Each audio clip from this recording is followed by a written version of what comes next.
Muito bem, pessoal, a partir deste vídeo vamos estudar a lei orgânica aqui do município de Balneário Pinhal. Lei orgânica, que é a principal lei que todo município possui.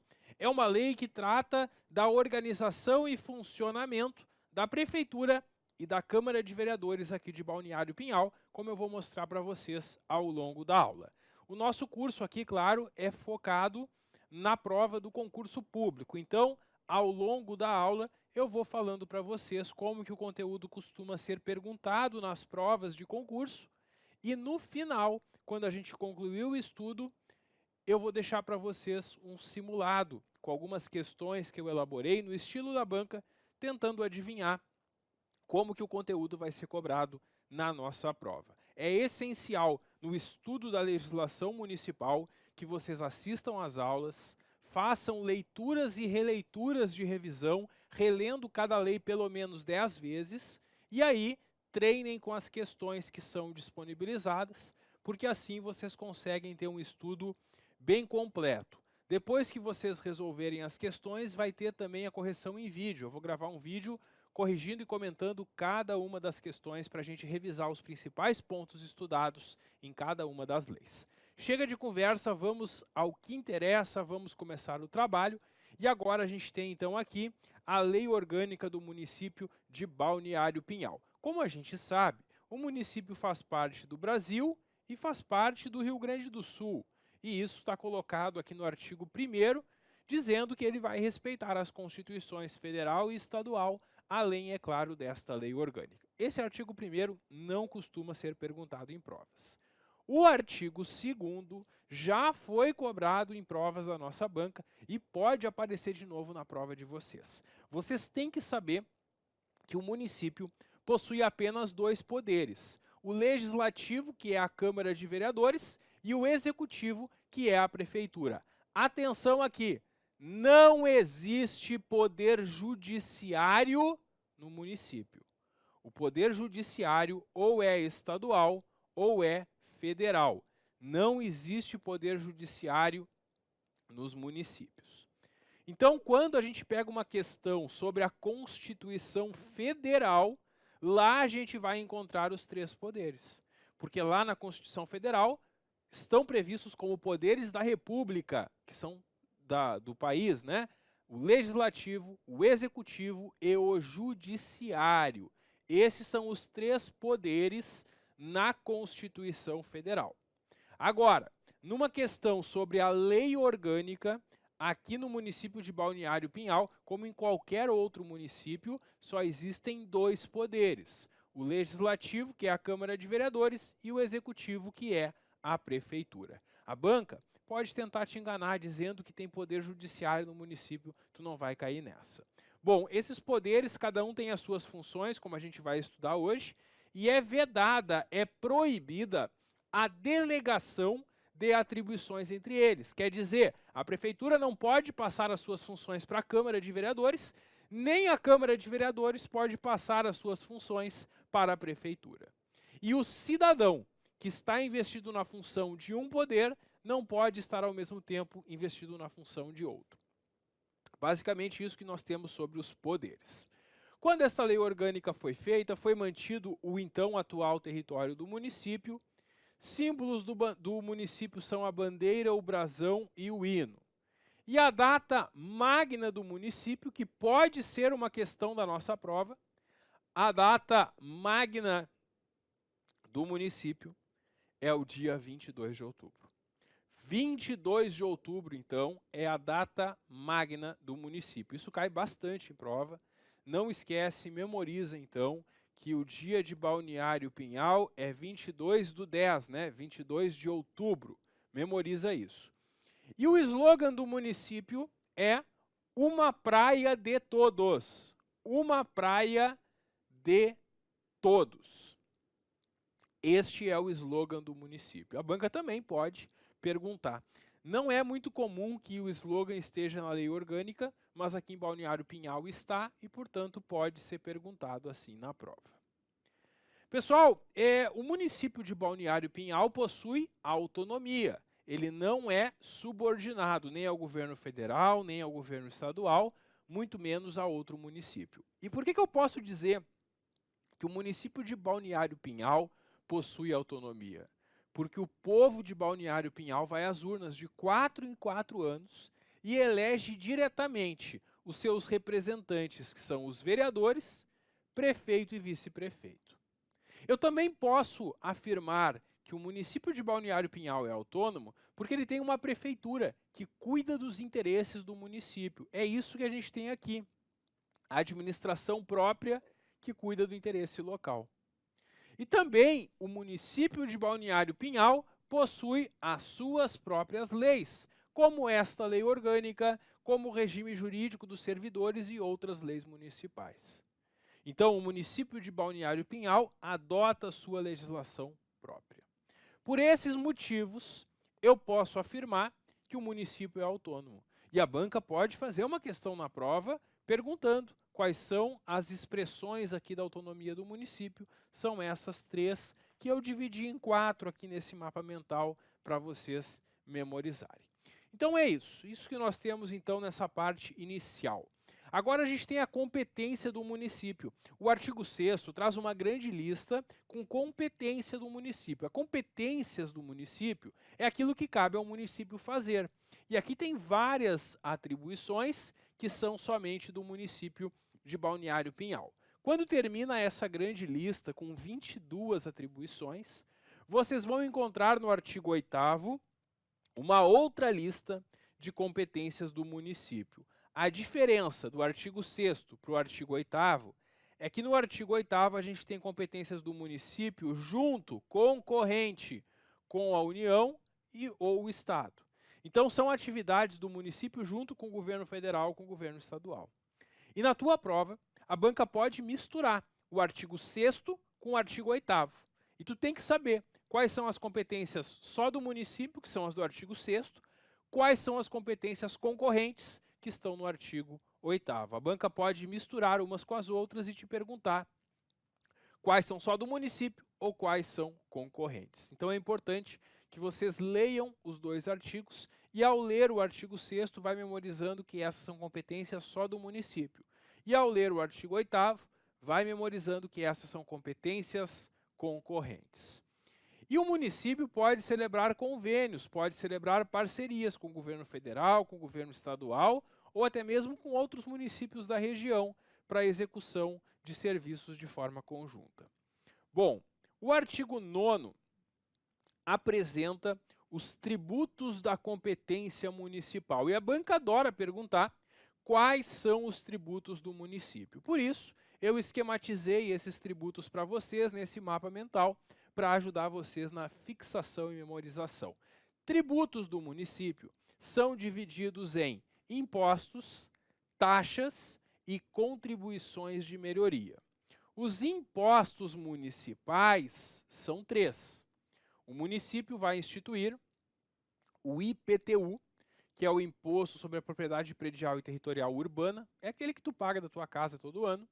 O ITBI é o Imposto sobre a Transmissão de Bens Imóveis. Quando eu compro um bem imóvel aqui no município de Balneário Pinhal, eu tenho que pagar este imposto na prefeitura. E tem ainda o ISS, que é o Imposto sobre Serviços. Esses são os 3 impostos de competência do município. Na prova, a banca pode misturar esses impostos municipais com impostos estaduais ou federais. E aí vai estar errado. Vocês têm que lembrar que esses 3 são os 3 impostos aqui do município. Além desses 3 impostos que são competência do município, tem também as taxas e as contribuições de melhoria. Esses são os tributos que o município pode arrecadar e é daqui que está a principal fonte de recursos de arrecadação do município. O município também vai receber a participação em produtos federais ou estaduais. Um percentual do ICMS e do IPVA, por exemplo, são repassados aqui para o município, dentre outros impostos. E o município tem 2 vedações, tem 2 proibições aqui no artigo 11 da Lei Orgânica. Primeiro, o município não pode utilizar um estabelecimento gráfico, jornal, estação de rádio, televisão, serviços de alto-falante, meios informatizados ou qualquer outro meio de comunicação para propaganda político-partidária ou para fins estranhos à administração. A prefeitura não pode utilizar esses meios de comunicação para fazer propaganda político-partidária para o prefeito, vice ou para outras autoridades e para nenhuma atividade que não interesse à prefeitura. A publicidade só pode ser utilizada para os fins informativos de orientação social, portanto, não pode ser utilizado para outros fins. E também o município é proibido de se envolver com religião. Eu gosto de resumir que o município não se mete com religião. Sabe por que o município não se mete com religião? Porque ele não pode estabelecer, ou seja, ele não pode criar cultos religiosos ou igrejas. Ele também não pode dar dinheiro para as religiões, ele não pode subvencioná-las.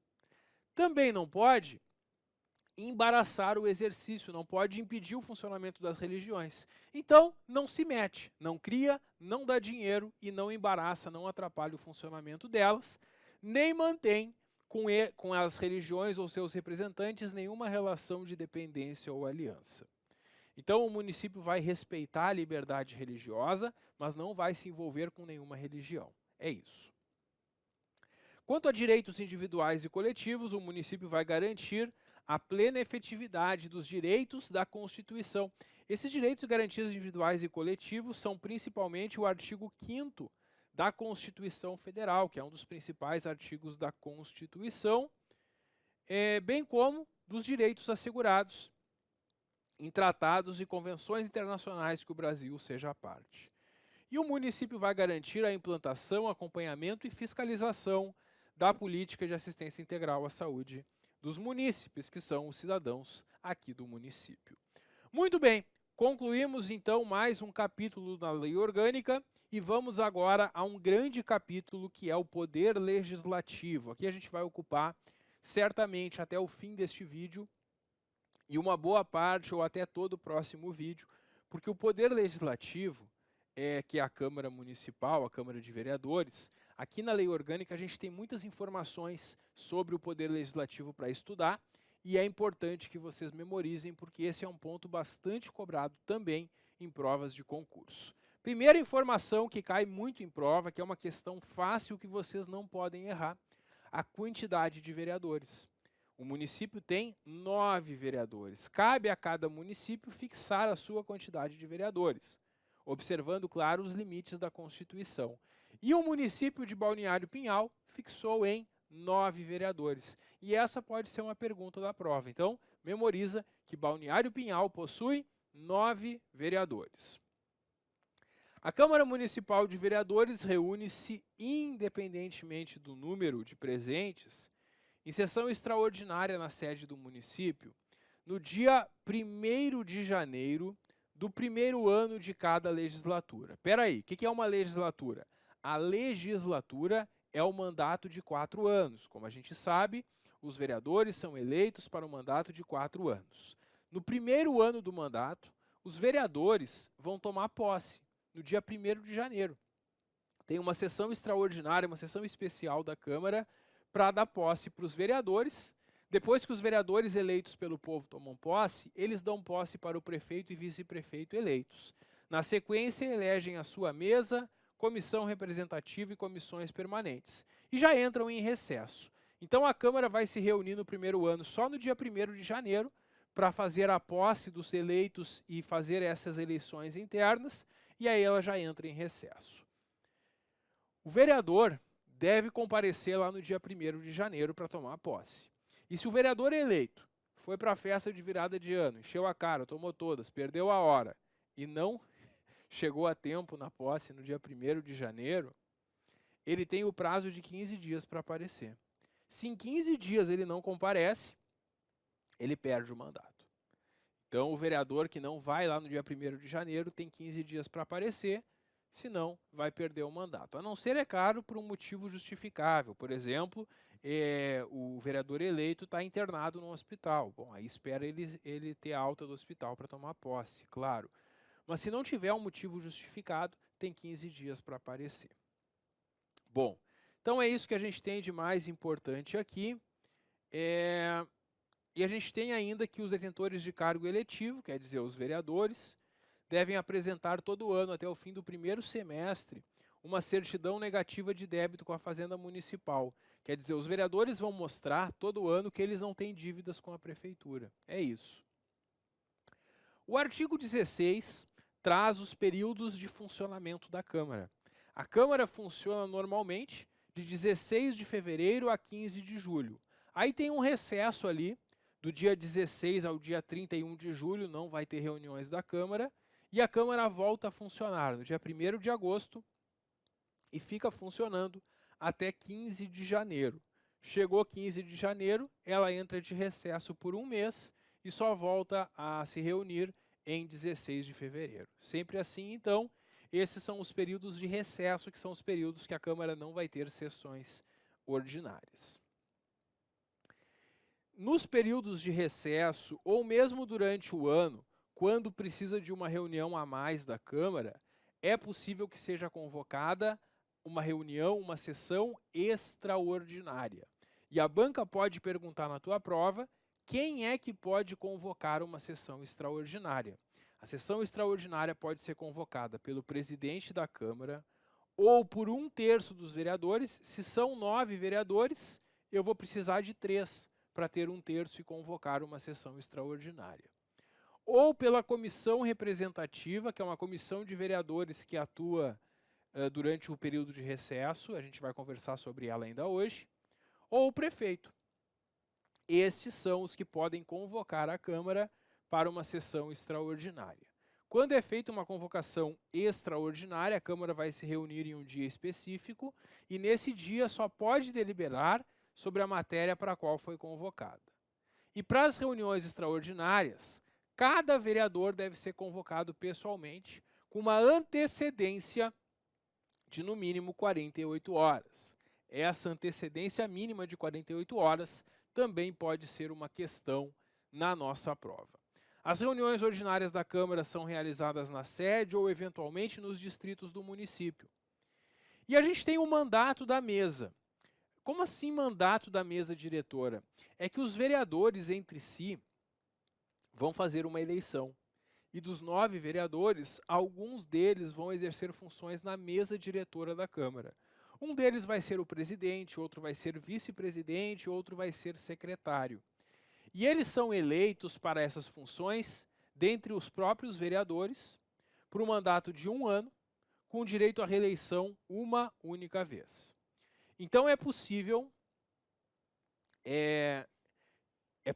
não, né? Todo ano, no primeiro ano do mandato, lá no dia 1º de janeiro, quando os vereadores tomam posse, eles já vão eleger a mesa para o primeiro ano. Quando terminar o primeiro ano, eles vão eleger uma mesa para o segundo ano, depois uma mesa para o terceiro e outra para o quarto, porque o mandato da mesa é de 1 ano. E é permitida a reeleição. E isso é interessante, porque tem alguns municípios que proíbem a reeleição. E aqui em Balneário Pinhal não é proibido. Ou seja, aquele vereador que for presidente da Câmara no primeiro ano do mandato pode ser reeleito uma vez para o ano seguinte e ser presidente por mais 1 ano. Então é permitida a reeleição uma vez.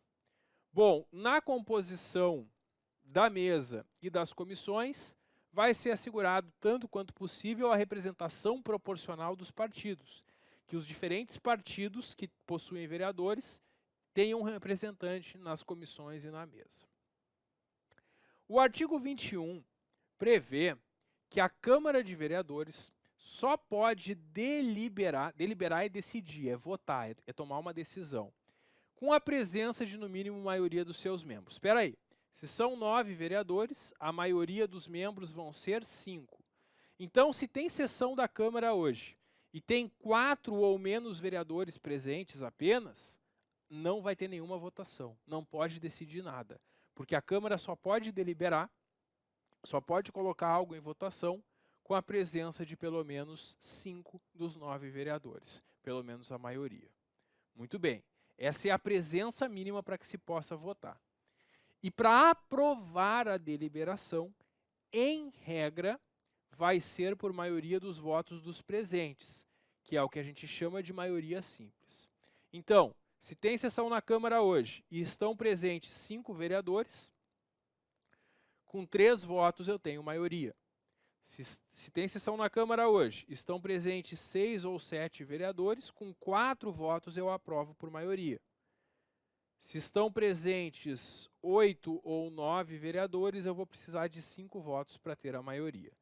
Então percebam que essa maioria dos presentes é uma maioria relativa, que muda de acordo com a quantidade de presentes. E dependendo de quantos vereadores estiverem presentes na sessão, eu vou precisar de 3, 4 ou 5 votos para aprovar a matéria pela maioria simples. Em regra, é assim que são as votações, por maioria dos presentes se aprova. No entanto, tem alguns casos que essa lei orgânica quer mais atenção, e ela vai exigir o voto de maioria absoluta ou o voto de 2/3. O voto de maioria absoluta é mais da metade do total de vereadores. Não importa quantos estão presentes. Se são 9 vereadores, a maioria absoluta vão ser 5. E não interessa se estão presentes 3, 4, 5, se estão presentes 5, 6, 7, 8 ou 9 vereadores. Porque eu sempre vou precisar de 5 votos. Então, se tem sessão na Câmara e a votação é por maioria absoluta, eu preciso de 5 votos para aprovar a matéria. Achou difícil? Tem coisa mais difícil ainda, que é aprovar por 2/3. 2/3 de 9 dá 6, né? São 6 votos. Então, as matérias que a lei orgânica quer mais atenção para que sejam aprovadas, ela vai exigir maioria absoluta. E quando ela quiser ainda mais atenção, ela vai exigir maioria de 2/3. Quando a lei orgânica não disser nada, é por maioria simples, que é mais da metade dos vereadores presentes na sessão. E o parágrafo único mostra algumas matérias que exigem esse voto de maioria absoluta. Depois a gente vai ver outros casos, mas aqui já tem a primeira lista de matérias que exigem o voto de maioria absoluta. Além disso, essas matérias exigem um quórum mínimo de 2/3. Quórum mínimo é a presença de 2/3. Então, nas matérias aqui listadas no parágrafo único, para que elas sejam votadas, eu preciso da presença de 2/3, ou seja, a presença de 6 vereadores. E a aprovação é por maioria absoluta, ou seja, por 5 votos. E tu tem que memorizar quais são essas matérias, porque a banca já perguntou em prova quais eram elas. Então memoriza. Exige a presença, o quórum mínimo de 2/3 e o voto de maioria absoluta, a aprovação das matérias. Plano diretor, orçamento, empréstimo, auxílio que o município vai dar a uma empresa, concessão de privilégios ou matéria que verse interesse particular.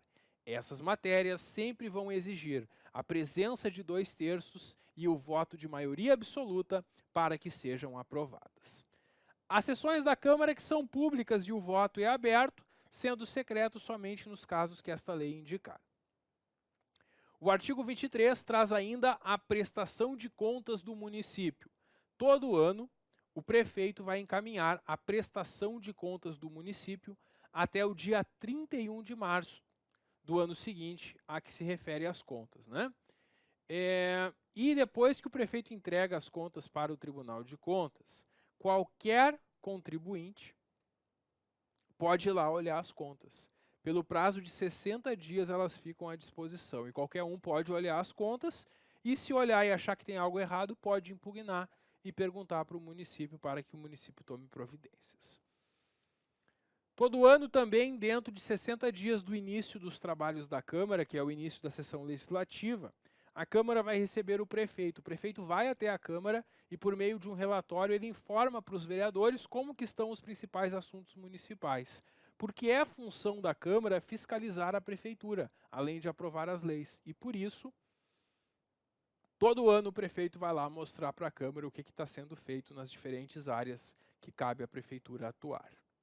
A Câmara Municipal, também nessa função de fiscalizar, pode convocar secretários municipais, titulares de autarquias ou instituições que o município participa, para comparecerem perante ela e darem informações também sobre algum assunto relativo ao seu trabalho. Também na função de fiscalizar, a Câmara Municipal poderá criar comissão parlamentar de inquérito. Comissão parlamentar de inquérito é uma CPI. A Câmara pode criar uma CPI para investigar algum fato determinado. E para que ela crie essa investigação, essa CPI, é necessário um requerimento assinado por no mínimo 1/3 dos vereadores. Aí a CPI vai funcionar por um prazo certo e vai apurar esse fato determinado. Então, a denúncia de alguma possível irregularidade, por exemplo, na Secretaria de Saúde. Aí eles montam uma CPI para investigar esse assunto da saúde, por exemplo. É isso. É uma comissão de vereadores que vai investigar. Importante lembrar que para ser criada a CPI precisa de 1/3, ou seja, 3 dos 9 vereadores assinando o requerimento de criação. Bom, nosso próximo assunto são os direitos, garantias e também as proibições aos vereadores. E sobre isso a gente vai continuar conversando no próximo vídeo. Dá um clique que eu já volto. Até logo.